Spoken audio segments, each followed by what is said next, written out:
네, 김용현 전 장관을 구속한 검찰이 특수전 사령부에 대한 강제 수사에도 착수를 했습니다.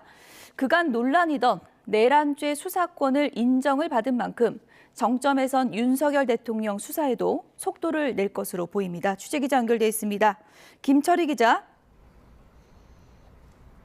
네, 검찰 특별수사본부에 나와 있습니다. 네, 검찰이 특수전 사령부 압수수색에 들어갔다고요?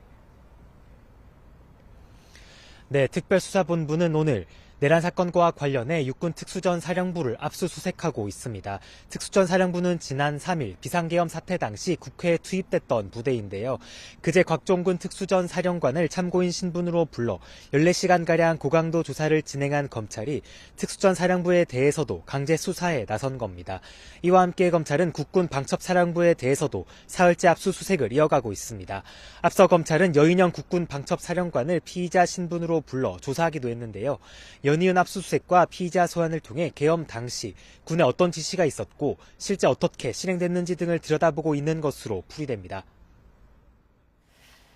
네, 이렇게 되면서 비상계엄 사태와 관련해서 첫 구속자가 나온 거죠? 네, 그렇습니다. 어젯밤 늦게 법원은 김용현 전 국방장관에 대해서 구속영장을 발부했습니다. 혐의가 소명된 정도와 증거인멸 우려 등을 고려하면 구속이 필요하다는 취지입니다. 특히 재판부가 그간 논란이 됐던 검찰의 내란죄 수사권을 인정한 부분이 눈에 띕니다. 김 전 장관 내란 공범으로 조지호 경찰청장을 적시한 검찰은 경찰 공무원이 범한 범죄는 검찰에서 수사가 가능하고 이와 연관된 수사 역시 검찰이 할 수 있다고 주장했는데요. 이러한 논리가 법원에서 인정된 데다 핵심 인물 신병까지 확보한 만큼 수사가 더 속도를 낼 것으로 보입니다. 네, 김 전 장관 다음은 윤석열 대통령 아니냐는 관측이 나오고 있는 상황인데요. 검찰의 움직임 전해주시죠. 네, 법원은 어제 영장을 발부하면서 혐의가 어느 정도 소명됐다고 밝혔는데요. 이번 비상계엄 사태가 사실상 내란에 해당할 수 있다는 판단을 내린 것으로 보입니다. 현재 검찰은 내란 우두머리, 즉 내란 수괴가 윤석열 대통령이었다고 보고 있습니다.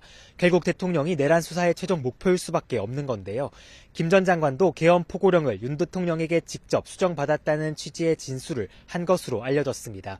또 특전 사령관이 국회에서 계엄 당시 의원들을 밖으로 끌어내라는 대통령 전화를 받았다고 말하는 등 불리한 증언과 진술도 쏟아지고 있습니다. 네, 앞으로 당장 대통령에 대한 강제 수사나 신병 확보가 이루어질 수 있는 겁니까? 네, 전해드린 것처럼 경찰이 발빠르게 강제 수사에 나서긴 했지만 검찰은 조금 더 신중한 모습입니다. 관련자 조사를 통해 충분히 혐의를 다진 뒤에야 대통령에 대한 조사가 이루어질 수 있다는 건데요. 검찰 관계자 역시 아직 대통령 경호처와 강제 수사 등에 대해서 논의한 바가 없다고 선을 그었습니다. 하지만 김용현 전 장관 신병을 확보한 데다 경찰이 수사에 속도를 내고 있고 특검 출범까지 겹치면서 직접 수사까지 많은 시간이 걸리진 않을 거라는 게 대체적 전망입니다. 이에 따라 대통령 역시 변호인을 알아보며 수사를 준비하고 있는 것으로 전해집니다. 지금까지 검찰특별수사본부에서 YTN 김철입니다.